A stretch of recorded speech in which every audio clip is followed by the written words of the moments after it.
بھی ہماری نمازیں پکی نہیں ہے، ہمارے گھر کے اندر بے نمازی بیٹھے ہیں، ہم مانتے ہیں کہ مسلمان ہیں، قرآن کی تلاوت ضرور ہے ہمارے اوپر، اس کے باوجود بھی ہم قرآن نہیں پڑھتے ہیں، ہم مانتے ہیں ہم مسلمان ہیں، ہمیں نماز پڑھنی چاہیے، اس کے باوجود بھی ہم نماز نہیں پڑھتے ہیں، ہم مانتے ہیں ہم مسلمان ہیں، ہمیں رمضان المبارک کے روزے رکھنے چاہیے، اس کے باوجود بھی ہم رمضان کے روزے نہیں رکھتے ہیں، ہم مانتے ہیں ماں باپ کی عزت تعظیم کرنی چاہیے، اس کے باوجود بھی ہم ماں باپ کی تعظیم نہیں کر پاتے ہیں۔ دوستو، ہمیں ایسا مسلمان بننا چاہیے کہ گلی میں پھرنے والا بندہ ہمیں اگر دیکھے تو وہ یوں کہے کہ 14ویں صدی کا مسلمان ایسا ہے تو ان کا نبی محمد عربی کتنا اونچا ہوگا۔ ہمیں نماز میں آگے بڑھنا چاہیے، رمضان شریف میں ہمیں آگے آنا چاہیے، اور اسلام کی راہ میں خیر خیرات میں بھی ہمیں آگے آنا چاہیے، مولود شریف کا جب پروگرام ہو تب بھی ہمیں آگے آنا چاہیے۔ جتنا ہم نیک کام کریں گے تو رسول اللہ صلی اللہ علیہ وسلم کا فرمان ہے، جو بندہ نیکیاں اپنا لیتا ہے، برائیوں کو چھوڑ دیتا ہے، تو ہر کام میں اللہ رب العزت اس کی مدد فرماتا ہے۔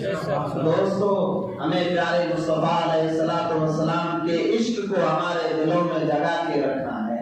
رسول اللہ کو ان کے چلنے کو ہمیں دیکھنا ہے، رسول اللہ کے اٹھنے بیٹھنے کو ہمیں دیکھنا ہے کہ میرے مصطفیٰ نے کیسے زندگی گزاری، ہماری زندگی مصطفیٰ کی زندگی جیسی ہوگی تو انشاءاللہ ہم دنیا میں بھی کامیاب ہیں اور ہم آخرت میں بھی کامیاب ہیں۔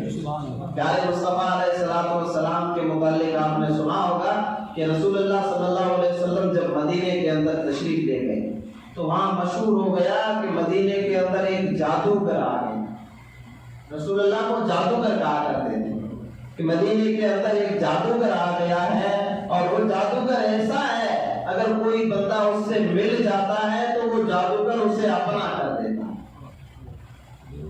تو اس ڈر سے ایک عورت تھی مدینے شریف کے اندر، اس عورت نے کیا کیا، دل سے بات سننا، میں تھوڑا سا ہی بولوں گا، مجھے سمجھانا آپ کو مقصود ہے، اور انشاءاللہ تھوڑی سی بات میں آپ کے دل میں عشق پیدا ہو گیا اور دو باتیں آپ کی دل میں بیٹھ گئی تو انشاءاللہ آج کی یہ چھوٹی سی محفل ہماری قبول ہے اللہ کی بارگاہ۔ تو عورت نے سنا کہ یہ جادوگر یہاں سے مدینے میں آ رہا ہے، تو لوگوں سے کہا کہ اب میں کیا کر سکتی ہوں، ادھر ادھر بیچاری دوڑی، لوگوں سے ملی، بھاگی، آخرکار اس نے یہ فیصلہ کر لیا کہ مجھے شہر مدینہ چھوڑنا پڑے گا۔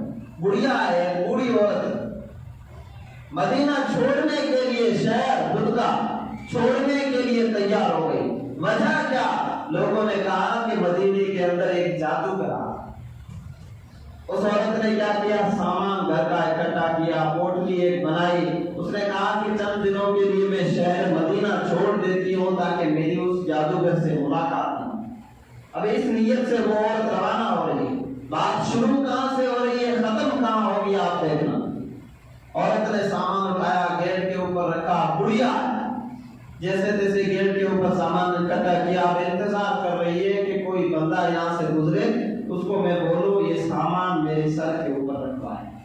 عورت نے سامان گیٹ پہ لیا، اب وہاں بیٹھی ہے، اور اتنے میں ایک نوجوان آیا۔ اب عورت کو پتا نہیں ہے کہ وہ نوجوان کون ہے، آپ دل سے بات سنیں، دھیان آپ کا پورا ہے۔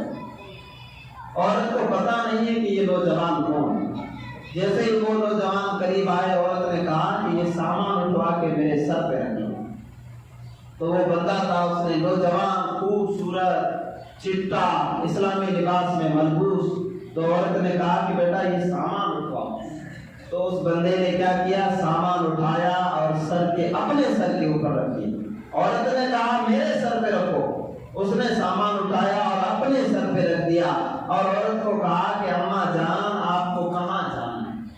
تو عورت نے کہا رستے میں ہم جا رہے ہیں، روانہ ہو گئے۔ انہوں نے کہا کہ اے اماں جان آپ جہاں تک جائیں گی وہاں تک میں ہی چل رہا ہوں، اور آپ کو یہ بوجھ بھاری پڑ جائے گا، اس لیے یہ بوجھ، یہ سامان میں میرے سر پہ رکھ کے آپ کے ساتھ چل رہا ہوں، آپ کو ریسیو کر رہا ہوں، آپ کو میں پہنچا رہا ہوں۔ عورت بڑی خوش ہوئی کہ اچھا بندہ مل گیا ہے، میری مدد کر رہا ہے۔ رستے میں روانہ ہوئے سفر میں، اور